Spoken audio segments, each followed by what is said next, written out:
¿Cómo están a todos? Muy buenos días. Gracias por esta asistencia que han tenido. Gracias por su puntualidad. Gracias por acompañarnos una vez más en los en vivo que estamos haciendo con Cablix. Como saben, no está por demás decirles, tienen sus paneles para las preguntas. Todas las preguntas que las hagan, estaremos dispuestos a responderlos al final de la sesión. Estamos dispuestos a escuchar también todas sus inquietudes, necesidades. Este es un proyecto que hemos armado con Calix justamente para que ustedes se alimenten de ese conocimiento, se nutran cada vez más. Y adelante, tenemos aquí la presencia de Marco. Marco Estacio es nuestro ingeniero de Calix. Él se encuentra en Estados Unidos y nos va a hablar en este momento justamente de algo muy importante, como es la importancia de la calidad, durabilidad, flexibilidad y retorno de inversión en un proyecto de FTTX, que es algo que a todos nos encanta escuchar porque todos estamos aquí para generar ingresos y de la mejor manera, haciendo las cosas correctas. Adelante, Marco, te doy la bienvenida y gracias a todos por la asistencia. ¿Cómo estaban? Buenas tardes, bueno, buenos días con todos. Ahora con esto de los cambios de horarios en los países, a veces no sé qué horas exactamente en cada país, pero sé que en Ecuador ahora mismo son las 10 de la mañana, así que buenos días con todos. Es un placer dirigirme a ustedes hoy. Como siempre digo, la intención de estar con ustedes en estas conversaciones o estos conversatorios frecuentes es de que ustedes estén más cerca, en este caso a ZC, que es nuestra cara visible en Ecuador. Y de esa manera pues puedan estar también más cerca de nosotros como fábrica. Entonces es un gusto hoy dirigirme a ustedes. Como ya dijo Cristian, al final pueden hacer preguntas sobre el tema, ¿verdad? Para poderlas responder o poder despejar alguna duda, inquietud o observación que tengan. Incluso quejas si fuese el caso. Entonces, sin más preámbulos, vamos a comenzar. Este conversatorio va a durar aproximadamente 35, 40 minutos, así que espero que estén cómodos con nosotros. Como no sé si hay personas que estén conectadas por primera vez, entonces voy a presentarle un poco la compañía. Hay personas que ya se han conectado otras veces y ya lo saben. Sin embargo, no puedo discriminar, entonces siempre empezamos diciendo quiénes somos. Somos un fabricante de productos para telecomunicaciones que tenemos fábrica en China y tenemos fábrica en India. Están alojadas en estos países nuestra producción. Además, como fabricantes de productos de telecomunicaciones, no solamente estamos en el área de telecomunicaciones por canales de fibra óptica, sino también otros medios de telecomunicación como el cobre, por ejemplo, ¿no? Cables de cobre para las categorías 5, 6, 6A, es decir, cableado estructurado. Y los equipos de metal mecánica que coexisten en este sistema. Llámese en estos racks de telecomunicaciones, bandejas, organizadores. En total tenemos un poco más de 1000 ítems en los productos que están dentro de nuestros portafolios. Ahora, con respecto a dónde estamos, dónde tenemos presencia por medio de nuestros mayoristas, pues tenemos presencia en algunos países, son varios países de la región. Y también como compañía, somos una compañía relativamente joven, ¿no? Que tiene un poco más de 20 años en el mercado, en la producción, lo cual nos permite a nosotros ser flexibles con el mercado, ¿verdad? Si el mercado se mueve un poco, cambia, fluctúa, porque estamos en un tiempo donde es así, nosotros podemos hacerlo de igual manera, ya que tenemos, digamos que esa versatilidad por la juventud que tenemos, que nos permite ver el mercado de diferentes formas, apoyado obviamente en todo, digamos que el background que tenemos, la experiencia en los países en los cuales estamos, específicamente en la región de habla hispana. Entonces, esto es un poco lo que les quería comentar con respecto a la compañía, quiénes somos, qué es Cablix, para que ustedes tengan una idea un poco más general. Ahora, el asunto que vamos a ver hoy va a ser específicamente un poco conocer los atributos de una red FTTX. Si ustedes son expertos, pues van a recordarlo, y si están entrando en este mundo, pues van a conocerlo. ¿Cuál es la importancia de la calidad que deben tener estos productos de forma general? Y obviamente en qué influye la calidad del producto, la versatilidad del producto y obviamente también del diseño, no vamos a decir que no, para que el retorno de la inversión sea lo más pronto posible, que al fin del día es lo que nos atañe. Si bien es cierto, todos no estamos aquí en este momento, estamos intentando adquirir información, adquirir conocimientos con la finalidad de ser rentables. Esa es la realidad. Después de eso está todo lo que ustedes quieran. Dar un mejor servicio, entregar mejor ancho de banda, ser un poco más, digamos que flexibles, fiables, seguros con el servicio, sí, pero el punto central es ser rentables. Entonces, al fin del día, por ahí vamos a aterrizar. Y los componentes que están allá afuera, dependiendo de las normas a las cuales estamos adscritos, como países de habla hispana, países de centro, de norte, centro y suramérica, que básicamente son las normas de la TIA para construcción en planta externa. Y los componentes que operan ahí, ¿no? La operabilidad de esos componentes. Entonces, voy a comenzar, tal vez sea un tema que ustedes ya lo han visto antes, pero es importante refrescar la mente, refrescarlo. De lo más importante que está aquí, lo que le voy a decir es que cuando se escoge un canal, en este caso un canal de comunicaciones que es la fibra óptica, lo más relevante, lo que tiene más peso son básicamente el ancho de banda que yo puedo adquirir por ahí, que sabemos que el ancho de banda en fibra óptica es infinito, no se le ha calculado todavía en el espectro, ¿verdad? El espectro electromagnético, no se le ha calculado aún cuál es el ancho de banda, digamos que el fin del ancho de banda, ¿verdad? Entonces, basándonos en esa realidad, tenemos muchas aplicaciones que pueden estar ahí afuera, tanto interiores como exteriores, que pueden ser desplegadas por medio de hilos de fibra óptica. La atenuación es muy baja, entonces eso me va a permitir a mí pues tener mayores distancias, mayores longitudes de un punto a otro. Y obviamente el tamaño es importante.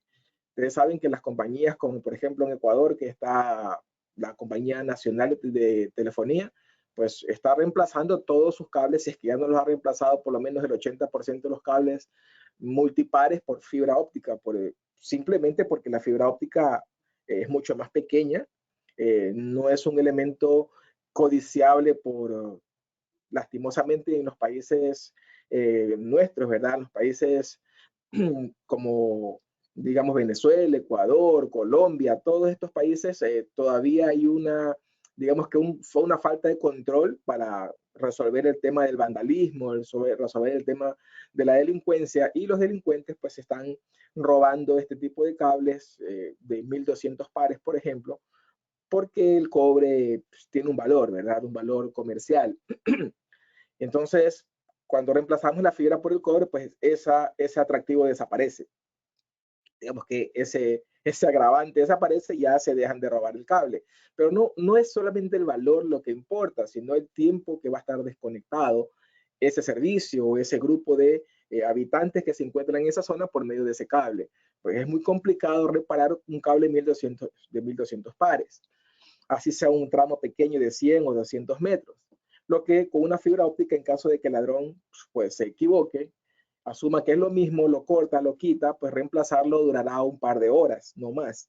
Entonces, ese tipo de cosas son las que nos llevan, digamos que nosotros como proyectistas o como directores de proyectos o como instaladores propiamente, a optar por fibra óptica en lugar de otro medio de comunicación, otro canal de comunicación. Entonces, basándonos en eso, ¿verdad? Es que les digo que cuando nosotros estamos eligiendo, ¿verdad? Ya específicamente qué tipo de solución voy a utilizar allá afuera, pues debo estar completamente seguro qué voy a hacer. O sea, qué quiero desplegar. ¿Cuál es el objetivo real de esa red? ¿No? Al definir un proyecto. Y eso tiene que estar claro antes de instalarlo, antes de montar las fibras, antes de incluso comprarlas. Entonces yo debo saber qué tipo de solución voy a implementar. Si voy a implementar una solución, me estoy refiriendo a un cableado, a una red cableada. ¿Qué solución voy a implementar? Si va a ser residencial, si va a ser empresarial, si va a ser corporativa. ¿Qué tipo de solución yo voy a implementar? Y esto es importante porque cuando nosotros no tenemos claro el concepto, podemos pensar diferente. Sin embargo, hoy en día ya existen soluciones que convergen todas estas realidades que le he mencionado anteriormente. Estas redes convergentes o estas soluciones convergentes se las llama red FTTX. Es así como se las llama. Cuando comprendemos el concepto de una red FTTX, comprendemos todas las demás topologías posibles. Comprendemos topologías punto a punto, topologías centralizadas, topologías distribuidas, en fin, las comprendemos porque todas están convergentes en una sola estructura. En este caso sería una estructura o una arquitectura de red FTTX. ¿Qué más representa? Que no es más que una representación de la fibra que va de un punto hacia una cantidad n de puntos distribuidas por una red cableada, en este caso fibra óptica. Un punto central hace diferentes puntos. Entonces, cuando yo digo que mi fibra o que mi servicio va a ir por fibra óptica, el que fuese, no importa si es internet o si es video o si es televisión o si es una red de escala o si es internet de las cosas, no importa. Lo importante es que yo sé que voy a desplegar por medio de fibra óptica desde un punto central hacia una n cantidad de puntos distribuidas pues, topológicamente. Entonces yo sé que estoy diciendo, voy fibra desde mi sector, desde mi punto inicial hacia un sector X que está representado con la letra X. Entonces, básicamente es eso, que yo puedo ir a una antena, puedo ir yo a un escritorio, a un edificio, puedo ir a una casa, a una oficina, a un hospital. Si me explico, desde ese punto de vista, a mí me facilita mucho más como proyectista escoger una solución FTTX que escoger alguna otra que existe en el mercado o que está disponible en este momento. Entonces, cuando yo ya he escogido qué tipo de arquitectura voy a usar, sobre qué tipo de carreteras me voy a montar, entonces después de eso ya todo va a ser mucho más sencillo. Recordando, claro, que estamos ya en un tiempo donde la vanguardia, es decir, los cambios tecnológicos son sumamente rápidos. Estoy hablando de cuestión de 6 meses inclusive, ¿no? Ustedes se han dado cuenta que entre una tecnología y otra a veces hay un tiempo prolongado de 3 años. Pero en ocasiones este cambio tecnológico es mucho más rápido, que se puede reducir a 6 meses entre una tecnología y otra tecnología que está supliendo a la anterior. Sí, entonces, cuando nosotros decimos que estamos en un mundo tan tecnológico como el actual, lo primordial que vamos a decir que va a pasar por mi mente para instalar las carreteras, para instalar los medios de comunicación, va a ser fibra óptica por excelencia. Sobre el aire, digamos que redes que sean wireless o lo que algunos llaman Wi-Fi, y por redes cableadas en cobre, que pueden ser cobre cable UTP o puede ser cobre como el cable coaxial, que son soluciones, digamos que estables, pero que no facilitan, que no me dan las mismas facilidades que la fibra óptica. ¿Sí? Entonces, desde ese punto de vista, nosotros ya debemos irnos un poco pensando, mentalizando para poder llegar hacia el destino que quiero. ¿Cuál es el destino que yo realmente necesito? El final destino, la rentabilidad. Eso es lo que yo estoy buscando. Entonces, si yo quiero ser rentable, voy a buscar la arquitectura correcta, la solución correcta, el diseño correcto y el producto correcto para esa solución. Okay. En este caso, si utilizamos una red FTTX, ¿verdad? Que es una red que me está diciendo que va a llevar fibra de un lugar central hacia un X lugar. Si yo utilizo esta estructura, entonces voy a tener, por definición, una red conocida con el nombre de ODN, ¿no? O también se la conoce genéricamente con una red PON. Red ODN porque es Optical Distribution Network, o sea, una red de distribución óptica, o puede ser PON porque puede ser una red pasiva de fibra óptica, ¿verdad? Donde no ingresan, donde no forman parte de esta red elementos activos como equipos que necesiten alimentación eléctrica, ¿no? Amplificadores, por ejemplo, ¿no? Repetidores, por ejemplo, sí amplificadores, pero no repetidores o duplicadores de señal que necesitan alimentación eléctrica. También yo voy a tener dos opciones distintas con respecto a la escalabilidad. La primera opción es la obvia, que es que voy a poder entregar mayor ancho de banda. Es decir, que hoy estoy en 10 megabits por segundo, por darles un ejemplo, y mañana voy a estar en 400 megabits por segundo. Puedo ser así, digamos que la brecha puede ser así de grande, porque el canal de comunicación me lo permite. No así con otros canales de comunicación. Entonces yo podría entregar 20 megabits ahora y mañana cambiar al siguiente día a 200 megas, 400 megas sin ningún problema, porque la carretera me lo permite. Y además de eso, pues puedo poner diferentes tipos de aplicaciones o sistemas, ¿no? Llámese no sé, Internet, red metropolitana de Internet o de Ethernet, o puede ser GPON, o puede ser las tecnologías de LGN que están ahora más avanzadas. Cualquiera de estas tecnologías podría utilizarla simplemente cambiando los equipos de borde. Cambio yo los equipos que se encuentran a los extremos y utilizo la misma carretera, porque he desplegado mi red FTTX. Otra cosa que podría ayudarme también es la escalabilidad a nivel de equipos, pero a nivel de componentes, ¿no? Eso lo vamos a ver un poco más adelante. Y obviamente por esta razón, pues todos estos costos van a ser costos que me van a permitir a mí amortizar mi inversión. Digamos que de inicio voy a poder amortizarla porque yo voy a poder ingresar en fases. Voy a instalar fase 1, por ejemplo, de un proyecto donde yo voy a tener una cantidad de X de usuarios y luego estoy proyectando la fase 2. Esa fase 2 es simplemente la continuación de la fase 1 mientras la fase 1 ya está funcionando, porque la red FTTX me lo permite hacer según su estructura. Y también me va a permitir a mí, pues obviamente, resolver los temas de los costos operativos, porque yo voy a tener menor tiempo de mantenimientos, menor tiempo y obviamente menor injerencia también en lo que tenga que ver con mantenimientos, en este caso serían correctivos, ¿verdad? Mantenimientos correctivos, porque he utilizado a un tipo de componentes que no era el correcto.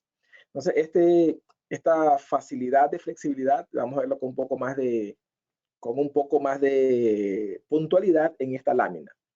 Por ejemplo, si yo estoy instalando una red, he instalado un cable desde un punto A hasta un punto B, por un ejemplo, y yo necesito, y esa distancia entre el punto A y el punto B son, por ejemplo, 20 kilómetros.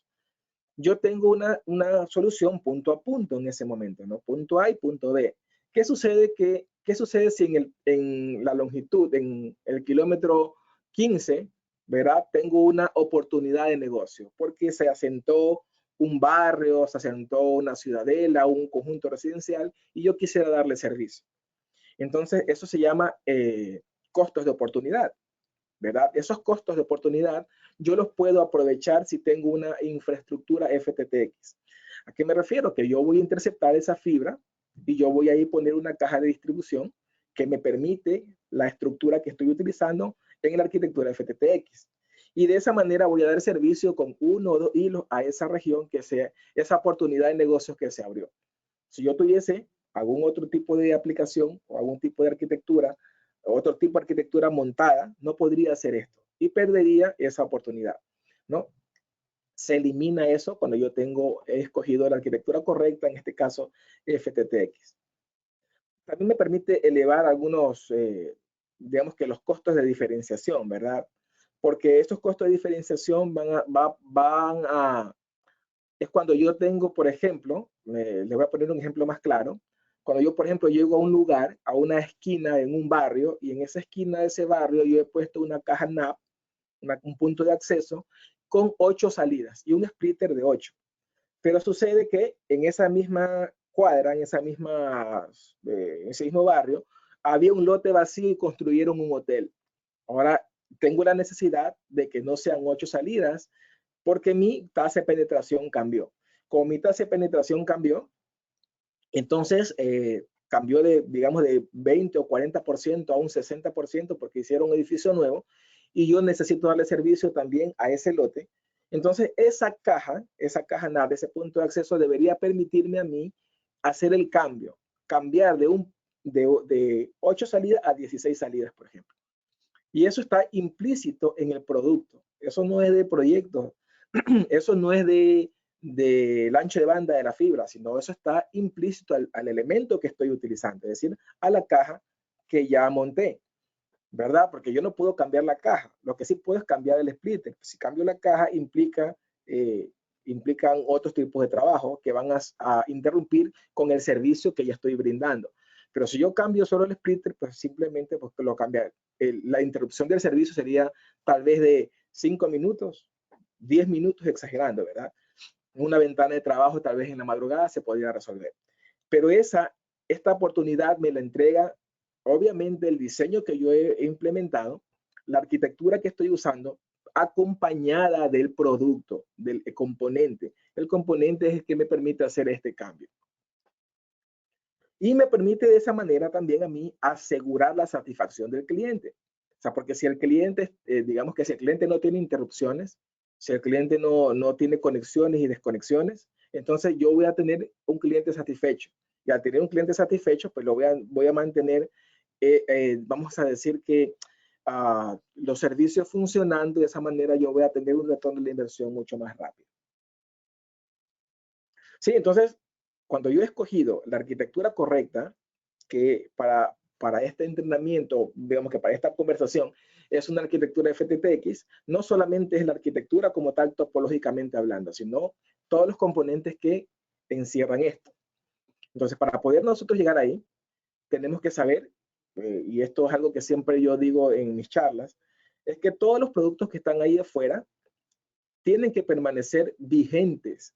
No estoy diciendo que solamente tienen que permanecer en tiempo de vida, ¿no? El enfoque ahora no es solamente que van a estar 20 o 30 años allá afuera, es como un elefante blanco, sino que tienen que ser funcionales 20 o 30 años. Entonces, cuando yo pienso esto, ya me tengo que detener un poco más a analizar la situación, porque yo sé que el producto que yo voy a poner allá se va a amortizar seguramente en una cantidad X de años, y después de esa cantidad X de años recién voy a comenzar a tener yo rentabilidad sobre mi proyecto. Entonces, si mi proyecto o si mi solución no me permite hacer esto, pues yo voy a tener simplemente que cambiarla. Y al cambiarla, obviamente, el tiempo de amortización crece.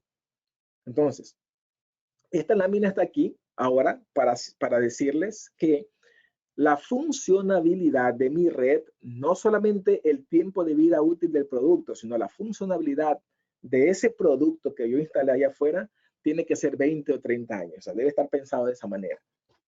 Entonces, para esto, necesitamos nosotros avanzar, ¿no? Avanzar con respecto al que el componente que voy a poner ahí me permita hacerlo, ¿no? No solamente la fibra, sino todos los elementos que están ahí. Entonces, yo voy a hablarles un poquito de la calidad, como decía el enunciado. La calidad del cable, por ejemplo. ¿Qué tipo de cable yo debo instalar allá afuera y por qué? Si yo voy a instalar un cable que sea estructura holgada, y debe ser estructura holgada.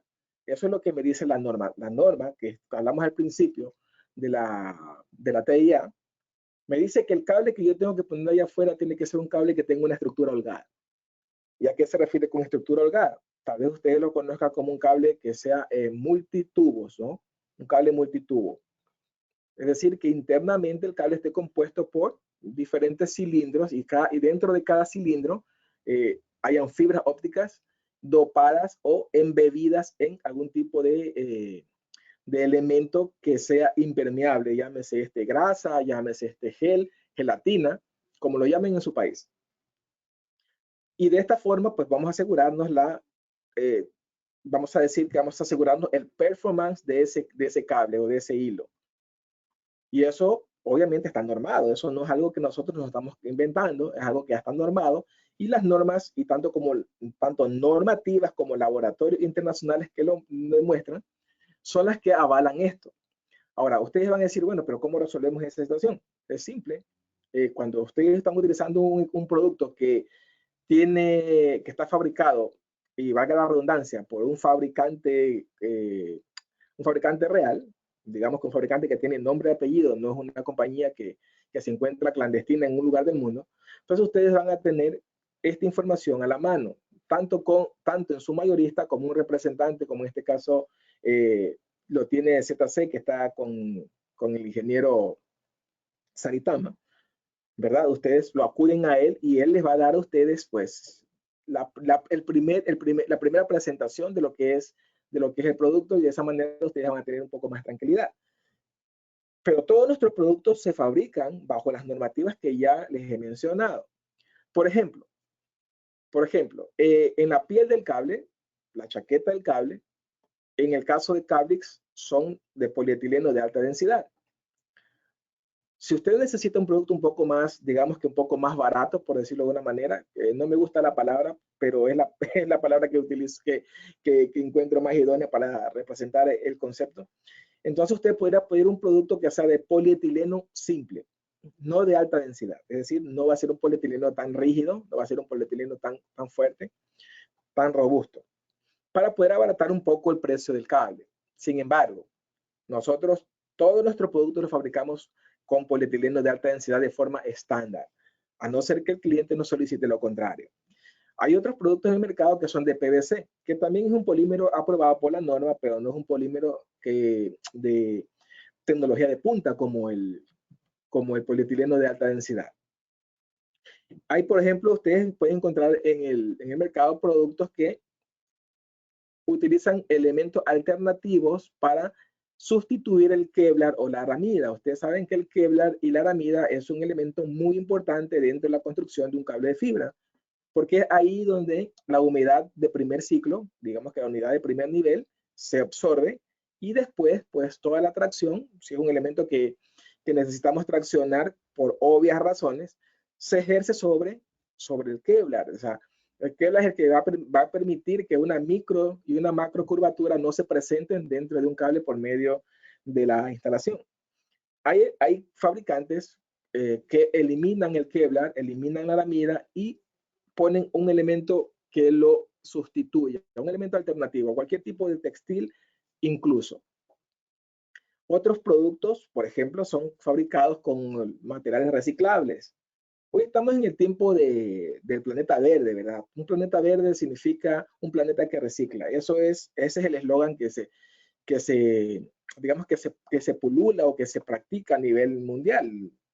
Entonces, decimos, bueno, reciclar no es malo y en realidad no lo es, pero no es malo dependiendo de cuál es el contexto. En este caso, el contexto de reciclaje es para fabricar un producto que va a estar afuera, que va a estar en el intemperie 20 o 30 años. Es decir, que un producto que ya viene, desmejorado, hablando de los polímeros que se utilizan para el reciclaje de chaquetas, por ejemplo, ¿no? Y mucho peor si se reciclan los hilos. Mucho peor si se reciclan los hilos para instalar, para fabricar fibras. Yo le voy a dar un dato que es verídico. Hay 5, tal vez 6 fábricas en el mundo que pueden fabricar hilos de fibra, que tienen la tecnología para hacerlo y la experiencia para hacerlo. Solo 5 en el mundo, 5 o 6 máximo. Y digamos que todas las fábricas, incluidas nosotros, compramos fibras de estas 5 o 6 fábricas que tienen la certificación, es decir, que certifican estos hilos para poder instalarlos o enchaquetarlos y luego convertirlos en fibras ópticas, pigtails, patchwork, splitters. El asunto es este. Puede existir un problema de fabricación. Ustedes saben que son máquinas y las máquinas pueden tener un error. Y cuando ocurre eso, que no es tan a menudo, pero ocurre, se echa a perder una maquila completa, es decir, una producción completa. Y esa producción no se destruye usualmente. ¿Qué es lo que se hace con eso? Se vende. O en algunos casos no solo se vende, sino que se revende. Usualmente, casi siempre a industrias en Asia. Y estas industrias en Asia pues lo utilizan para este mismo hilo que fue desechado por estas fábricas, la utilizan para construcción de hilos de fibra, perdón, de fibras ópticas, de splitters, de patchworks, pigtails. Nosotros nunca hacemos esto, no está dentro de nuestra política, porque es parte de nuestro control de calidad. Entonces, cuando estamos hablando nosotros del cable de fibra óptica, el cable de fibra óptica de Cablix, pues va a tener siempre, va a estar siempre normado, es decir, va a haber una norma, una receta, una regla, una ley, que es la que va a decir cuando el producto sale conforme. ¿Con respecto a qué? ¿A qué me estoy refiriendo? Me refiero al diámetro del cable, me refiero a bloqueos de agua, porque estamos hablando de planta externa, me refiero a cargas de ruptura o elongación, a peso, radios de curvatura, span, y todo esto es importante. Tal vez ustedes me digan ahora, bueno, ¿qué tiene que ver o qué me podría importar si a fin del día lo que quiero ver tal vez es el precio.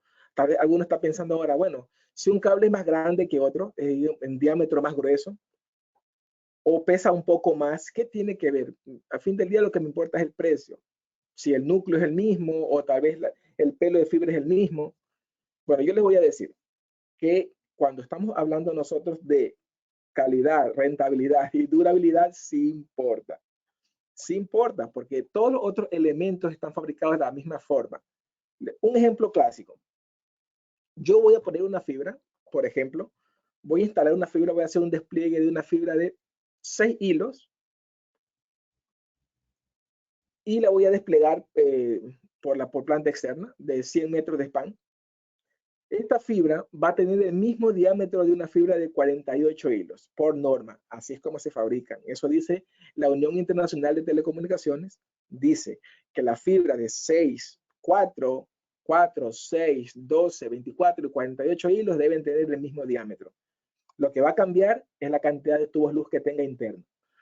Entonces, las bandejas, las cajas NAP, las cajas de distribución, que vienen diseñadas para fibras de 6 a 48 hilos, van a tener un diámetro de entrada en los puertos de entrada y salida de X cantidad. Si mi fibra es más grande de lo que la norma dice, indica, pues esa fibra va a quedar estrangulada en la entrada de la caja NAP. Y obviamente voy a tener atenuación. Y luego no sé por qué. Si mi fibra es mucho más pequeña que el diámetro que el estándar, que la norma ha fijado, pues va a quedarme espacio suficiente para que partículas de polvo, partículas de agua ingresen, se forme el lodo y yo tenga que hacer mantenimientos. En lugar de hacer mantenimientos cada año, a la caja le tenga que hacer mantenimientos cada 6 meses, lo que implica cuadrilla de personal, vehículos, en fin, ¿verdad? Un costo administrativo mayor.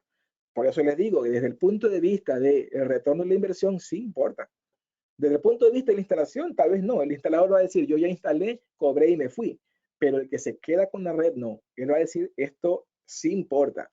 Sí importa comprar un producto de calidad que cumpla con la normativa de fabricación, porque todos los demás componentes están relacionados. Todo está relacionado. Recuerden cuando yo les dije 20, 30 años, no solamente el tiempo de vida útil, sino la funcionalidad de ese producto allá afuera. Entonces, en ese sentido, pues es importante. Ahora, vamos a hablar del sentido del performance, del rendimiento de ese elemento que estamos hablando ahora del cable de fibra. Lo que observa todo el mundo siempre, por defecto, es la pérdida de inserción. Todo el mundo dice, la pérdida de inserción es importante. La pérdida de inserción es importante. ¿Qué es la pérdida de inserción? Pues cuánto pierde, cuánto va dejando en el camino un elemento de poder. Salió con una cantidad de poder y cuánto va dejando en el camino por longitud, por fusiones, por empalme, en fin. Bueno, la fibra óptica como tal tiene una pérdida de inserción intrínseca que se conoce como esa atenuación, índice de atenuación de la fibra. Esta atenuación intrínseca de la fibra es mínima, es insignificante. Lo que decimos nosotros, como nosotros utilizamos una palabra que no es una palabra despectiva, es una palabra que se utiliza técnicamente en el medio. Esa pérdida es despreciable. Esa es la palabra que se utiliza para decir cuando es una pérdida que no tiene significancia. Una pérdida despreciable es la que tiene la fibra óptica actualmente, porque está por cada kilómetro 0.25, no, hasta 0.35 en el peor de los casos, lo que la norma permite. La norma de fabricación permite de 0.25 a 0.35. Va a depender de qué? Va a depender de la matrícula internacional de ese cable, es decir, del índice de refracción.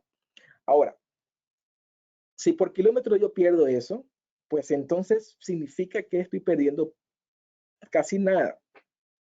En 10 kilómetros voy a perder, pues voy a estar perdiendo aproximadamente 2.5 dB. Voy a perder mucho más en un splitter, ¿no? Los que se dedican a la instalación saben de lo que les estoy hablando.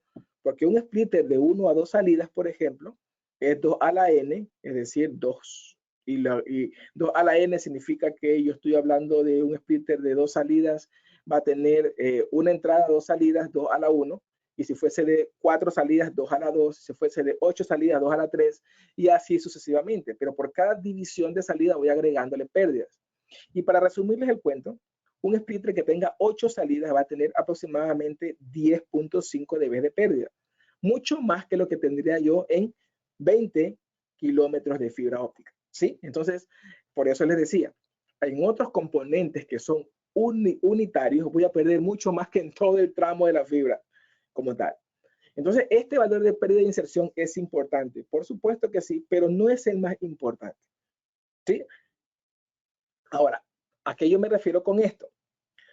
¿Qué es lo que yo tengo que ver en un hilo de fibra? ¿Qué es lo que realmente importa? Porque los hilos, nosotros a veces pensamos que el hilo de fibra utiliza la envergadura del hilo para transmitir, y no es así. Para transmisión solamente se utiliza el núcleo, solo el núcleo, nada más que el núcleo. Entonces, ¿qué es lo que yo tengo que verificar? Que el índice de refracción en esa fibra sea siempre el mismo. Y esa información está por defecto en el pack list del producto, o sea, en la información, en el datasheet del producto o en el worksheet, en la página del producto, ¿ok? Entonces, ahí yo lo voy a encontrar. Ahí va a estar siempre. Y ese índice de refracción debe ser el mismo. Es decir, el índice de refracción no es más, para decirle en palabras que todos comprendamos, la velocidad de la luz en el medio. Entonces, si la velocidad de la luz, es decir, el índice de refracción en ese núcleo cambia, obviamente voy a tener dispersión, ¿verdad? Dispersión. Voy a tener como que ustedes tomaran un autobús, un automóvil y van por una carretera llena de huecos y el automóvil va a 120 por hora y luego se tiene que frenar a 60 y luego a 80 y va en esa velocidad, ¿no? Y no tiene una velocidad constante, porque no hay velocidad constante, porque el núcleo no tiene un índice de refracción uniforme. ¿Y esto se debe a qué? Se debe a que cuando se utilizan malos núcleos que no están en condiciones, el núcleo de la fibra no está completamente concéntrico en la fibra. Es decir, por eso le decía que hay 5 fábricas en el mundo que tienen la experiencia y la tecnología, porque el núcleo es muy, muy pequeño. No, un núcleo de fibra es como que usted cogiera un cabello de su cabeza y lo dividiera en 10 partes y cogiera una de esas partes, de ese tamaño es el núcleo. Es muy pequeño. Entonces, cuando se hace mal, tengo esto, desplazamiento del núcleo hacia lateral o tengo desconcentricidad en el núcleo. Y esto sí es bien, bien grande. No, porque no es un problema de la fibra como tal en el cuerpo, sino cuando yo voy a hacer conexiones, fusiones, entonces yo voy a tener una pérdida adicional. Y esa pérdida adicional se nota porque los núcleos están desconcentrados. Eso hay que tener cuenta. Y cuando nosotros validamos nuestro producto, pues nuestro producto sale acorde a lo que la norma indica. ¿Qué otra cosa también es importante? Conocer cuál es la matrícula internacional a la que yo me refiero. Por ejemplo, si yo tengo un cable que pertenece a la matrícula internacional o al índice de refracción G65, G652, por ejemplo, yo debo saber a qué aplicación, cuál es la aplicación para ese núcleo, para ese índice de refracción. Porque dependiendo de eso, vamos a saber que, por ejemplo, a lo que me estaba refiriendo ahora con el G652 es que si yo utilizo G652A, por ejemplo, yo sé que esa fibra en un espectro determinado, en una banda determinada, pues esa fibra va a ser inexistente, no va a ser transparente. No sé cómo explicarme con más detalle. O sea, no va a poder transmitir en esa longitud de onda o en ese rango de longitud de onda que una banda, porque no está controlando lo que conocemos como el pico de agua. El pico de agua es básicamente algo que es intrínseco de la fibra, algo que es un proceso natural por ionización y que es una perturbación natural en todos los cristales, en todos los componentes de silicio. Y obviamente la fibra es uno de estos. La fibra G6562D ha controlado esto para las longitudes de onda siguientes. Longitud de onda de 1310 nanómetros. Este pico de agua o la perturbación por el pico de agua es cero. Cero. Entonces, cuando yo tengo claro eso, yo puedo decir, ok, voy a instalar G652 por este motivo. Porque si yo instalo tal vez G653, tenga este problema en una aplicación que yo voy a utilizar. Estoy dando solamente un ejemplo. Otra de las situaciones que yo debo conocer también es saber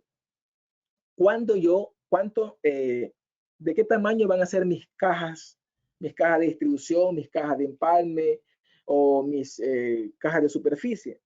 ¿Por qué les digo esto? Porque la parte interna, donde yo voy a dejar reserva de los cables, esta reserva de los cables, que es algo que tengo que hacerlo por defecto, no lo puedo dejar de hacer. Tengo que dejar reserva por norma. Entonces, si esa reserva no es la correcta, el cable puede sufrir una microcurvatura o una macrocurvatura. Luego tengo atenuación y no sé por qué. Ahora, ¿de qué depende? ¿De qué depende de que tenga éxito o fracaso en esa instalación? Pues depende del componente. No depende de la planificación, no depende de la instalación incluso, sino del componente. Si el componente que yo estoy instalando es idóneo para esa solución o no. Entonces, es importante reconocer qué tipo de fibra voy a poner ahí en ese elemento. Si es una fibra drop, por ejemplo, que está haciendo la llegada hacia el usuario, esa fibra drop tendría que ser G657, G657 A2 o A3 si fuese posible. Con A2 es suficiente. ¿Qué significa esto? Que esta fibra va a tener un radio de curvatura, es decir, va a poder yo hacer círculos con esta fibra de hasta 0.35, de 35 milímetros, para que lo entiendan, no puede de 5 centímetros o 35 milímetros. Yo lo puedo enrollar en mi dedo y no va a pasar nada. No va a haber difracción de la luz, no va a haber macrocurvaturas, no va a haber reflexión de la luz dentro de esa fibra. Entonces, ¿qué es importante saber? Bueno, si yo no tengo claro, pues yo voy a preguntarle a mi asesor comercial, y si mi asesor comercial no lo tiene claro, pues yo voy a ir, en ese mayorista, voy a encontrar un ingeniero, como en este caso ustedes lo tienen representado en Cristian, para que me pueda dar información sobre el producto y si ese producto es idóneo para mi solución. De esa manera todos vamos a estar contentos. Porque recuerden que lo que yo instalé debe rápidamente regresarme la inversión. Entonces, si yo tengo claro lo que yo voy a montar, pues obviamente el diseño es importante, obviamente la planificación es importante, pero también es importante el producto que yo voy a montar. Es decir, el componente tiene que ser flexible, como les comentaba hace un momento. Tiene que permitirme escalar. Entonces, bueno, continuamos. Ahora, aún seguimos hablando de la calidad del cable. No hemos pasado a ningún otro componente. Cuando nosotros estamos hablando de performance, de rendimiento, todo el mundo observa, como les decía hace un momento, todos observamos y todos tenemos en la mente siempre la pérdida de inserción, ¿verdad? Que ya le comentaba qué era. Pero hay una pérdida que es la más importante de todas, pero vamos a decir que es la gran ausente en el pensamiento del instalador. El instalador casi no piensa en eso. Pero la persona que está detrás, digamos que las compañías que tienen expertos en esta situación, y estoy hablándole yo de cableras, como en este caso podría ser Claro, TV Cable, no sé, Movistar, Tigo, en fin. Estas compañías prestan mucha, pero mucha atención a este fenómeno, que tiene que ver con el componente. Esta pérdida que se conoce como reflectancia o pérdida de retorno es la más importante sin duda de todo. Y le voy a explicar por qué.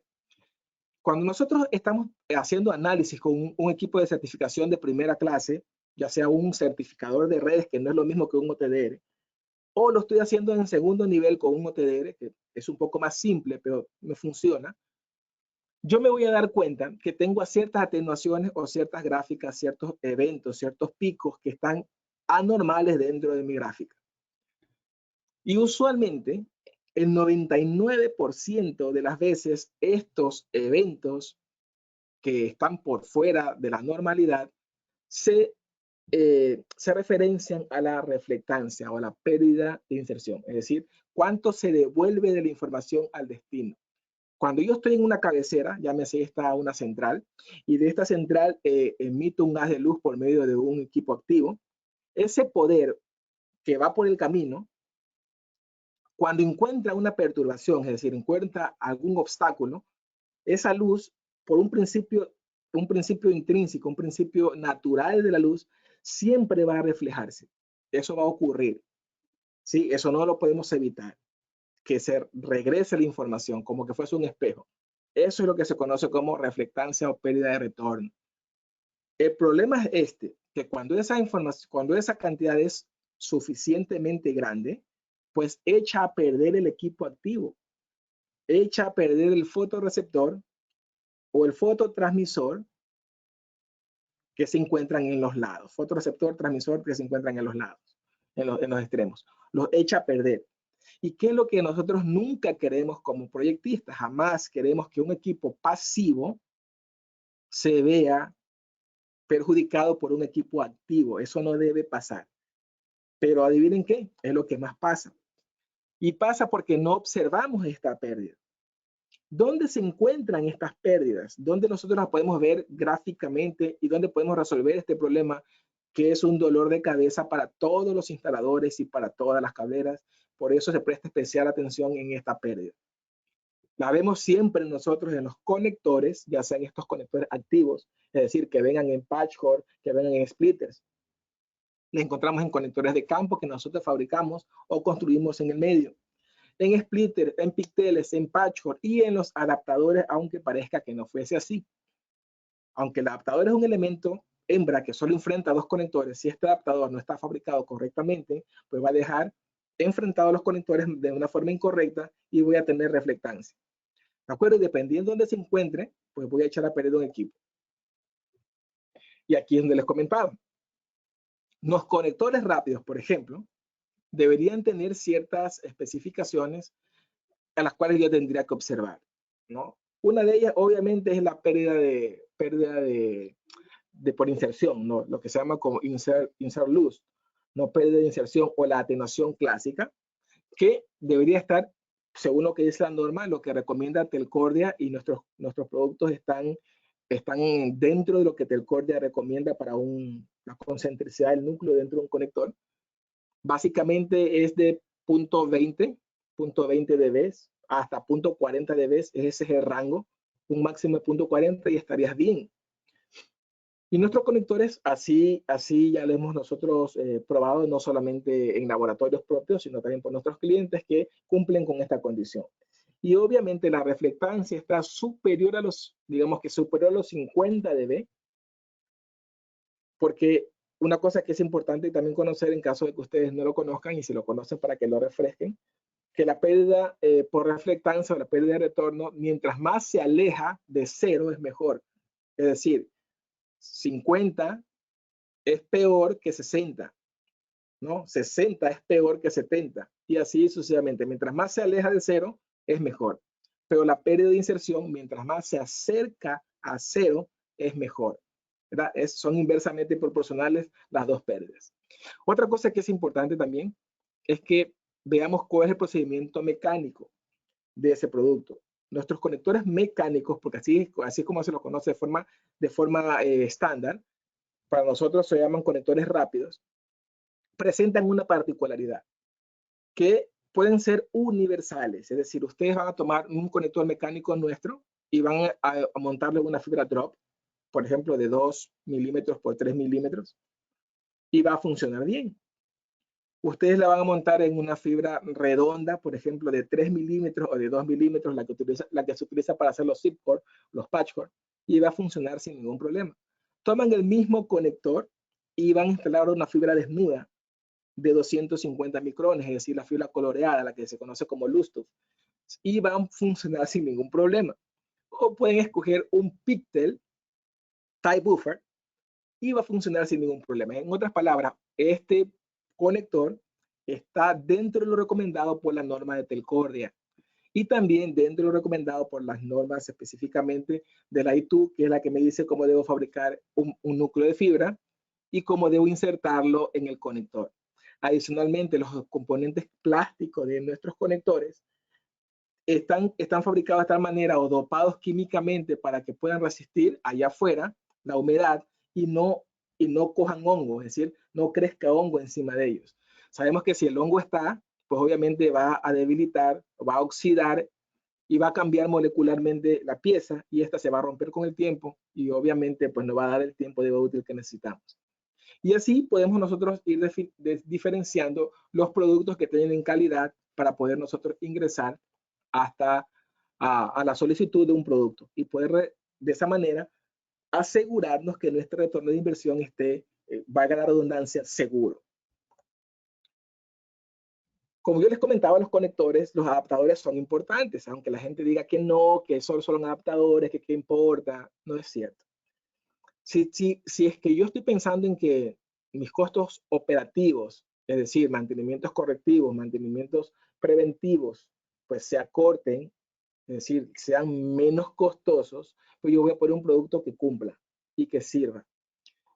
Si el producto no está bien fabricado, es decir, no está probado correctamente, porque hay diferentes tipos de producir pruebas al producto, pero específicamente nosotros nos validamos o nosotros nos acogemos a lo que dice IEC con respecto a la prueba de un adaptador. ¿Cómo se prueba un adaptador?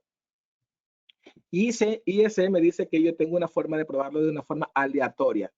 Y aleatorio no significa que yo cojo uno y después cojo otro. Tengo 100 y cojo aleatoriamente cualquiera. Significa que yo voy a hacer por lo menos 5 pruebas posibles. Y de esas 5 pruebas posibles voy a ir diferenciando qué ocurre en esas pruebas. Sí, eso significa prueba aleatoria. Ahora, hago un promedio de esas 5 y entonces entrego un resultado final. Y ese resultado final no debe ser superior a 0.5 dB. ¿Sí? Esa es la forma corta. Es un poco más complejo de lo que lo estoy diciendo, pero le estoy resumiendo el tema. Ahora, entre esas pruebas, ¿cuáles son las más importantes? La más importante es, por cierto, revisar que cuando los conectores se enfrenten, pues no haya aplastamiento entre ellos. Ustedes están viendo en la gráfica que yo tengo un conector normal, y en este caso es un conector de ultra conexión, ¿verdad? Ultra conexión por su forma angular. Sé que es un UPC, ¿no? Porque si fuese APC, fuese en diagonal en 8 grados.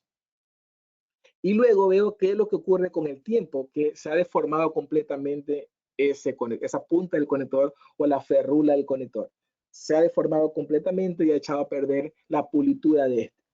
Y no solamente la pulitura, ha desconcentrado los núcleos, ha generado pertuberancias, rasgos, grietas, en fin.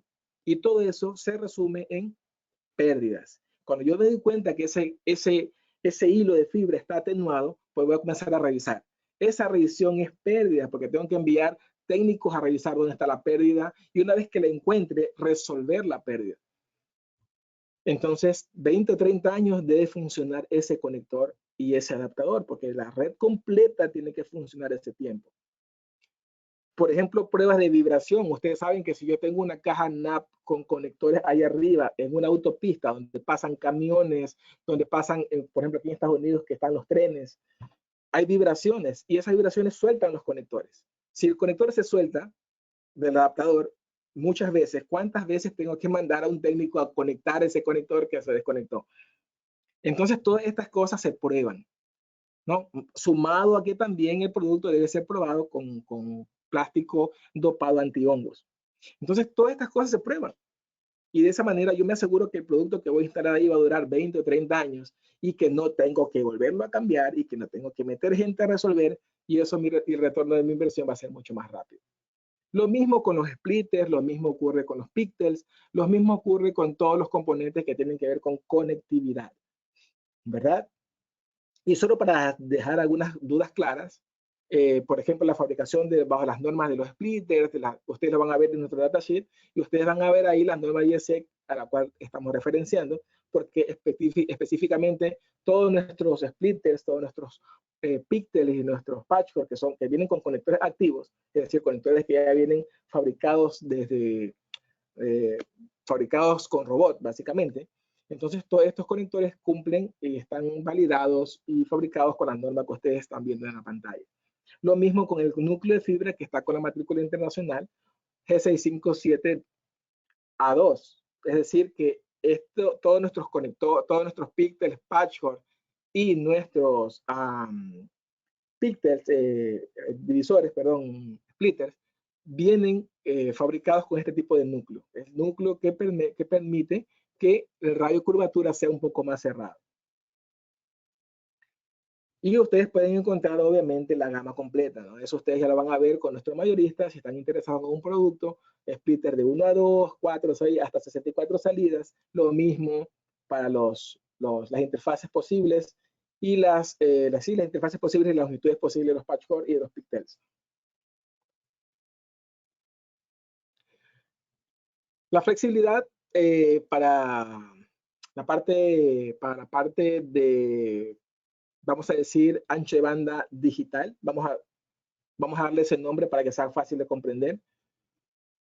También está dado en la estructura, también está dado en el componente, pero básicamente esto obedece o está referenciando los equipos activos, ¿no? Porque ya les había explicado que la fibra óptica, solo a per se, solamente el núcleo de fibra, pues me va a permitir a mí darme un ancho de banda inmenso, por lo cual yo puedo montar cualquier tipo de aplicaciones. Entonces, en ese sentido, cuando yo instale fibra, tengo cubierto ya ese problema, ¿no? Lo único que tengo que asegurarme es que cuando yo haya implementado la red de FTTX, pues los conectores, los splitters y todos los componentes sean de calidad y que permitan tener pérdidas razonables para que mi presupuesto de pérdida me permita entregar el ancho de banda que yo estoy supuesto a entregar. Por otro lado, que era lo que les comentaba, esto no tiene nada que ver con el equipo activo, esto tiene que ver con los componentes pasivos. Y aquí intervenimos nosotros como fabricantes. Porque no es solamente si está bien fusionado, no solamente si el conector está dándome pérdidas, no solamente eso, sino que me permita también a mí poder ser flexible, ¿sí? Ser escalable en función de lo que ya tengo instalado, ¿sí? Lo que yo tengo que preguntarme es lo siguiente. La red que yo estoy instalando hoy, ¿verdad? Si hoy, 14 de octubre del 2021, ¿cuánto tiempo, cuántos años pretendo que la red que instalo hoy funcione exactamente igual, funcione, todavía sea usable? ¿Por cuántos años? ¿Por cuánto tiempo? Depende de eso va a ser mi amortización y depende de eso va a ser mi retorno de la inversión. Entonces, si yo me pongo a pensar en eso, yo digo, ok, entonces eso significa que yo estoy pensando que sean 10 años. Y si en 10 años tengo una tasa de crecimiento del 20%, significa que yo voy a crecer 20% de lo que tengo actualmente. Lo que estoy instalando hoy, que estamos 2021, al 2031 va a seguir funcionando, me va a funcionar igual. Eso es lo que tengo que pensar. Y entonces ya yo digo, ok, voy a poner el producto correcto. No solamente la fibra, ni la cantidad de hilos necesarios, sino también los componentes. Voy a poner la cantidad de splitters que necesiten, la caja, digamos en este caso la caja NAT, la caja de distribución, la caja de terminación, las cajas de superficie, las cajas de empalme. Todo eso debería ser idóneo, debería permitirme escalar sin problemas. Debería poder yo, por ejemplo, agregar más las cajas estas de fusiones. Debería poder yo poner más. Digamos que viene con 24, pero debería la bandeja permitirme poner otra encima para que me llegue a, en vez de 24, 48, por ejemplo, ¿no? O en vez de 12, 24, porque yo en un futuro tal vez la necesite. O debería poderme decir, mira, yo estoy poniendo un cassette, un splitter tipo cassette de ahora mismo de 8, pero sabes que mañana tal vez necesite uno de 16 salidas y simplemente cambiarlo en caliente. O sabes que necesitaría yo llegar a una caja de final, es una caja de terminación, pero sucede que tengo reserva de hilos y debería poder sangrar en esa caja de terminación final, una caja de terminación. Y si la caja no me permite sangrar, estoy frito, porque no puedo hacer más nada. Tengo que poner otra fibra para poder hacer la distribución hacia otro lado, aún teniendo fibra ahí. O cambiarla con el tiempo, lo cual representaría más dinero. Entonces, ese tipo de cosas tengo que pensarlas. Y para eso necesito yo el asesoramiento de mi mayorista para que me indique cuál es el producto que va a cumplir con mi perfil o con mi necesidad. Entonces, las cajas tienen cierta, digamos que cierta importancia, dependiendo de lo que yo la vaya a usar. Obviamente no voy a poner una caja IP68 donde no la necesito. Voy a poner una caja IP65 tal vez porque es suficiente con eso. O voy a poner una caja IP11 porque a lo mejor no va para afuera, va a estar en techo, va a estar dentro, no va a caerle agua, no va a haber tanta cantidad de polvo porque estoy dentro de una oficina, dentro de una casa, en fin. Entonces, todas estas cosas son importantes para que yo no pueda, para que yo no esté subutilizando el recurso. Y el recurso que me refiero en este caso es dinero, porque de eso se trata esta presentación, de la rentabilidad al fin del día y el retorno de la inversión. Entonces, si el producto, por ejemplo, que está afuera en la calle no tiene no cumple con ciertas características, y estoy hablándole ahora del material con el cual está fabricado.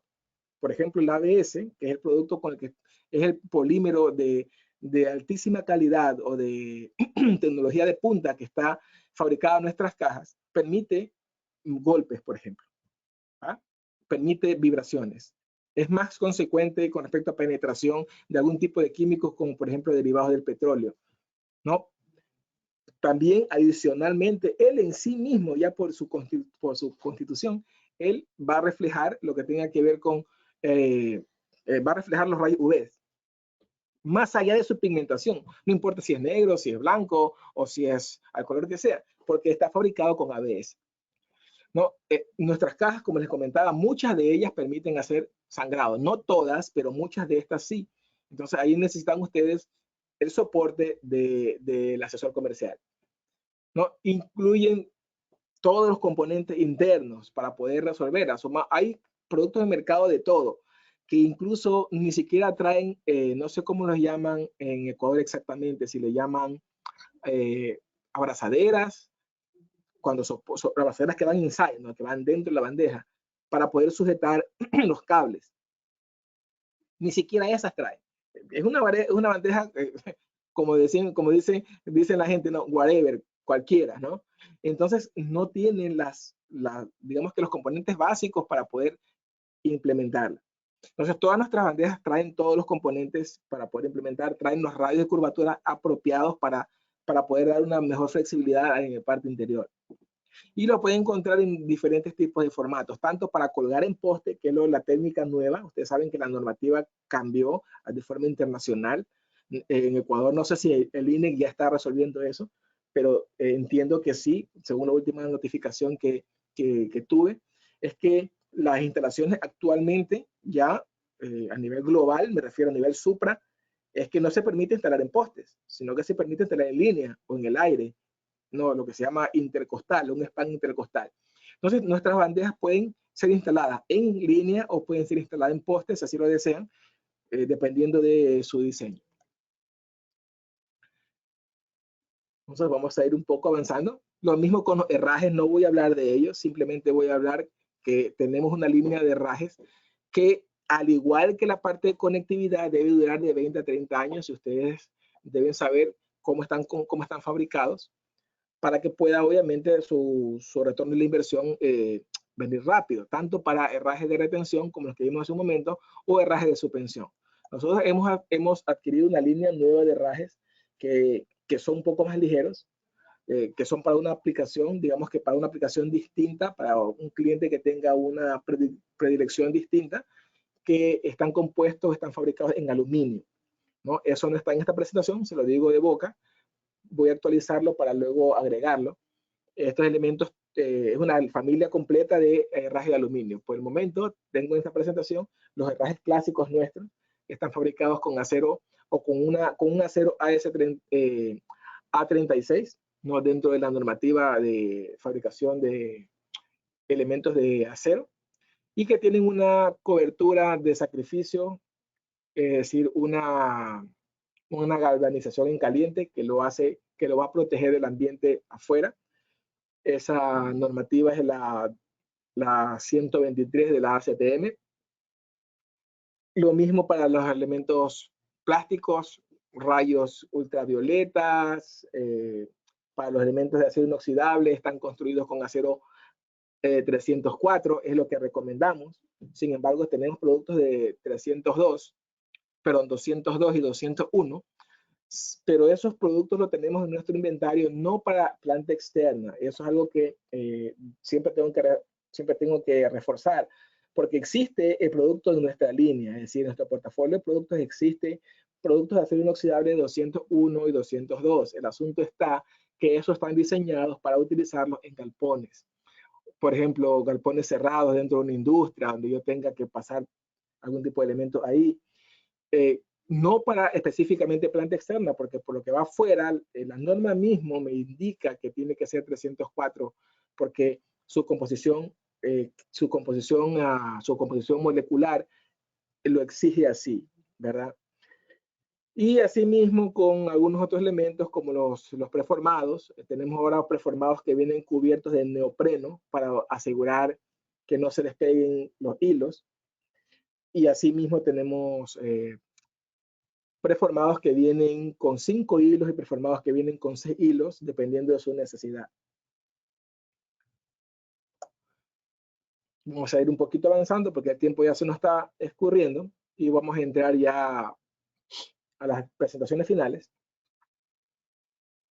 ¿Qué ocurre con el retorno de la inversión? Al fin del día, todo esto que le he hablado es para este fin, ¿no? Para asegurarme el retorno de la inversión, tanto para lo que son gastos de capital y los gastos operativos, que ya le he explicado. Los gastos de capital son los que yo arranqué y el dinero que tuve que poner, que es relativamente grande, y digo relativamente grande porque va a depender del tamaño de su red. El gasto puede ser importante y los gastos operativos a veces superan los gastos de capital cuando se hace una mala planificación y se escoge el producto que no es el correcto. A veces lo superan. Entonces vamos a ver qué es lo que ocurre en sentidos generales. ¿En cuánto tiempo si yo he diseñado correctamente? Es decir, si yo he diseñado como debe de ser, si yo he escogido la arquitectura correcta, si yo he escogido el producto correcto para que sea flexible y escalable y que para que dure el tiempo que debe durar. Entonces, si yo he cumplido con esta condición, entonces voy a tener estos resultados. Operadores pequeños de 3 a 7 años alcanzan su punto de equilibrio, es decir, han logrado establecerse y van a poder recuperar su inversión, ¿no? En 5 años aproximadamente. Recuperan su inversión en 5 años y alcanza su punto de equilibrio entre el 3 y el 7º año. Es decir, que van a tener utilidades después del 7º año. Pero pueden haber recuperado estos datos, los hemos adquirido, lo hemos sacado, traído, ¿no? De lo que es EIA, que hoy por hoy es el ente gubernamental en los Estados Unidos que se encarga de los censos estadísticos, no solamente de la población, sino de los cambios tecnológicos también. Entonces, eso es lo que dice la EIA. Y luego tenemos nosotros que los operadores medianos y grandes lo pueden hacer hasta 15 años, ¿sí ven? O sea que un operador grande, y un operador grande estoy diciendo que tenga, un operador grande son los que superan los 500, operador grande son los que superan los 500,000 usuarios o 500,000 abonados o suscriptores. Se consideran operadores grandes. Operadores medianos son los que superan los 100,000, ¿no? Operadores pequeños hasta 50 o menos de 100,000. Para que tengan una idea. Entonces ellos se van a tardar entre 7 y 15 años para tener retorno de su inversión, de lo que invirtieron. Entonces, por esa razón, estos productos deben tener 20, 30 y hasta 40 años, porque entonces cuando recién van a poder recuperar su inversión. Sí, entonces para poder nosotros tener claro eso, sabiendo esto, tenemos que tener claro que el producto que yo he instalado pues va a ser funcional en ese tiempo, y no solamente funcional con el tiempo de vida útil, lo he repetido ya varias veces, sino también con el servicio que ofrece, el ancho de banda que puedo entregar y la versatilidad que puedo tener con él, ¿no? Y cuánto tiempo de vida útil me va a garantizar instalado tal como lo instalé hoy, al tiempo que yo he pronosticado o el tiempo que yo he evaluado que va a estar funcionando. Aquí es importante decir algo. Cuando ustedes compran productos de una X determinada marca, no importa la marca, pero no hay una fábrica, no hay una compañía que da la cara y que está al frente de eso, entonces todo esto se desvanece. Porque si ustedes tienen un problema, si ustedes compran, por ejemplo, en China directamente a un fabricante X, cuando esto ocurre, el primer lote que ustedes compran, ya sea hasta de fibra o algún componente, va a funcionar posiblemente bien, si tienen suerte.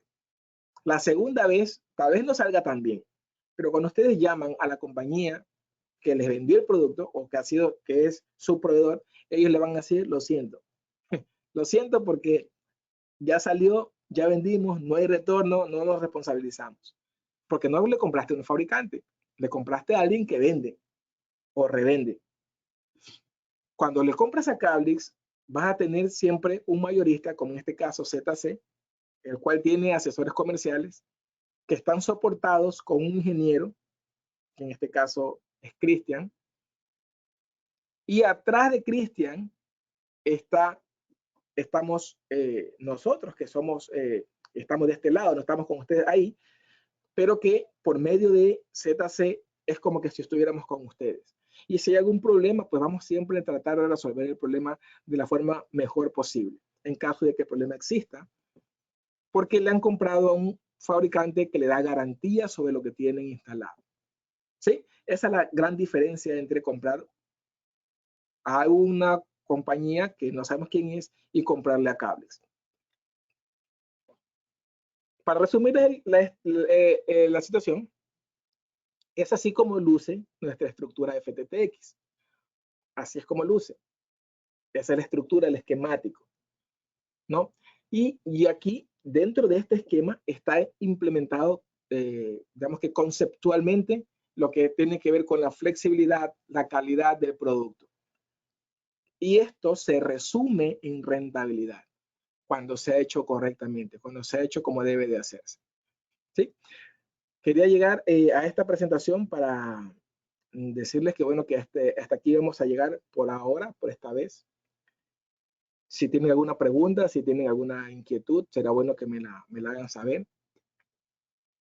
Pues yo le agradezco por su tiempo y los dejo, si está Cristian por ahí, para ver si hay alguna pregunta y podemos despejar.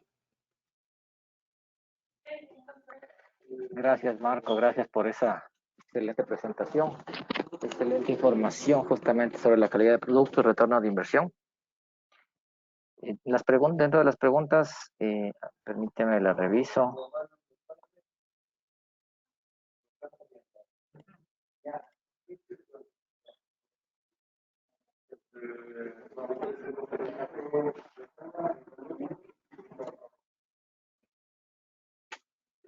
Tenemos una pregunta, dice, es de parte de uno de nuestros asistentes. Dice, ¿este producto Cablix está homologado por la empresa de telecomunicaciones de Ecuador, CNT? Es la pregunta que nos hace Marco. Creo que esa pregunta es más para ti que para mí. Sí, justamente. Bueno, nosotros hay varios requerimientos y de hecho Marco también tiene conocimiento de esto, la marca tiene conocimiento y vamos a empezar el proceso de homologación. Nos están llegando las muestras específicamente de algunos productos para presentar a la CNT. No sin antes decirles que hemos revisado las características técnicas, los pliegos, los formatos y existe un cumplimiento al 100% de Cablix. De hecho, Cablix se cataloga justamente en que siempre cumple más allá de las expectativas de lo que dice en un datasheet. Entonces eso nos permite ir con toda tranquilidad a este proceso de homologación, que estamos seguros que va a ser favorable. Mientras dure el proceso, nosotros les iremos informando a todos los clientes y una vez que estemos ya con los productos homologados, se establecerá el comunicado correspondiente. Ok.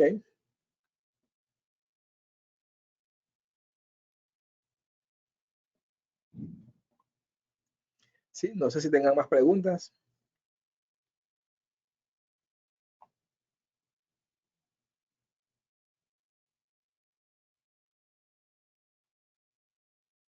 No, yo creo que está muy bien. Esas son las preguntas que hemos tenido. Gracias a todos por su tiempo. Gracias, Marco, por esta increíble presentación una vez más. Creo que ese es el objetivo de Cablix, dar a conocer a todos siempre nuevas cosas, aprender el conocimiento. Eso es lo que más nos nutre y es lo que nos hemos caracterizado con Cablix. Gracias a todos una vez más por este tiempo. Los esperamos. Tenemos la próxima sesión el 28 de octubre Marco también, que sería la continuación de esto, y además es una masterclass de lo que nos tienes preparado, Marco. Así es, correcto. Así es, sí, es un tema que, que básicamente sobre proyectos, es un asunto que no dura una hora, tal vez dure 2 horas, y deben tener papel y lápiz a la mano y estar concentrados a ver eso llenado bien, porque tiene mucha información tiene que ser digerida con toda la concentración del caso, porque si no, en un descuido se pierde. Vemos cálculos, vemos proyecciones, planificaciones, algunas cosas que incluso es el refuerzo básicamente, esta masterclass es el refuerzo de los 4 cursos de certificación que se han hecho ya en Ecuador, ¿no? que fue en julio y ahora que se hizo el mes de agosto o septiembre, perdón. Septiembre. Sí. Sí, justamente partiendo de eso, y creo que estamos respondiendo a la pregunta de uno de nuestros participantes, dice si va a haber otro curso para continuar donde se quedaron y la fecha. Entonces, justamente es de esto. Sí va a haber el siguiente curso, es el 28 de octubre, es el siguiente webinar. Les estaremos indicando también a todos ustedes, se va a venir próximamente otro entrenamiento oficial de la marca. Esperamos poderlo hacer en el mes de noviembre, para contar con toda la participación de aquellos que no pudieron estar en septiembre. Obviamente son cupos muy limitados, en realidad son máximo 15 cupos, porque efectivamente eso nos permite controlar que todos aprendan. Entonces sí hay una limitación en ese tema de participantes. Sé que muchos se quedaron fuera en ese entrenamiento, entonces lo vamos a reabrir en el mes de noviembre para que todos podamos estar al mismo nivel en ese sentido. Entonces, respondiendo a la pregunta de Isaac Caicedo, efectivamente este webinar va a tener una continuación, la siguiente, el 28 de octubre, a la misma hora, por este mismo canal, con ZC Mayoristas y con Marco directamente. Listo, pues entonces yo le agradezco por su tiempo, le espero volverlos a tener en una audiencia en una segunda oportunidad y me despido. Gracias, hasta luego. A ver, Marco, tengo una pregunta justo de última hora. Me Okay. dice, ¿hasta qué distancia soportan los conectores mecánicos? Los conectores mecánicos realmente no se validan por distancia, se validan por pérdidas, se valida por rendimiento. El rendimiento de un conector mecánico para que digamos que sea válido, para que sirva, para que funcione, no debería tener más de 0.35 dB de pérdida. No debería tener más de eso. Si tiene más de eso, puedes usarlo, pero es posible que por la longitud por la longitud que se existe entre la central y el equipo final que se encuentra en el abonado, es posible que la conexión pues falle porque hay demasiada pérdida. ¿Sí? Perfecto, Marco, perfecto. Muchas gracias por tu respuesta. No sé si alguien tiene alguna otra pregunta adicional, y a nuestro cliente, si es que la pregunta fue respondida como lo esperaba, si necesita alguna aclaración adicional. Dice promedio en distancia según su conocimiento, según las mejores prácticas, ¿cuál sería el promedio de distancia? Nos pregunta Marco. Bueno, voy a hacer un poco más amplio entonces.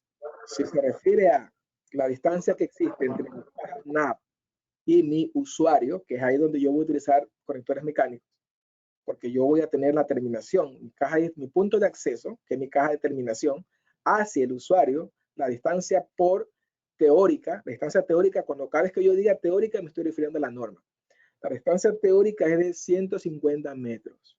La excepción es 250 con una holgura de 300 máximo de fibra drop, es decir, de fibra de llegada.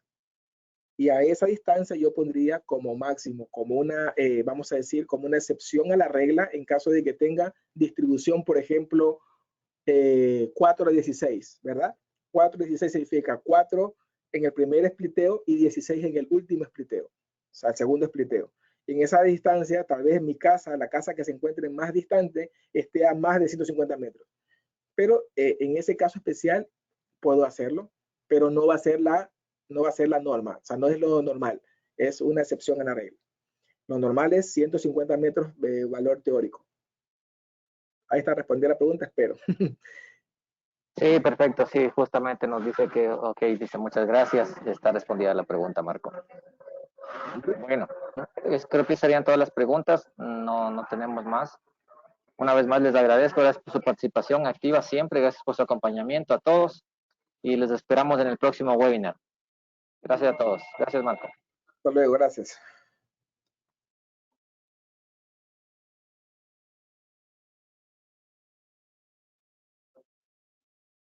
En este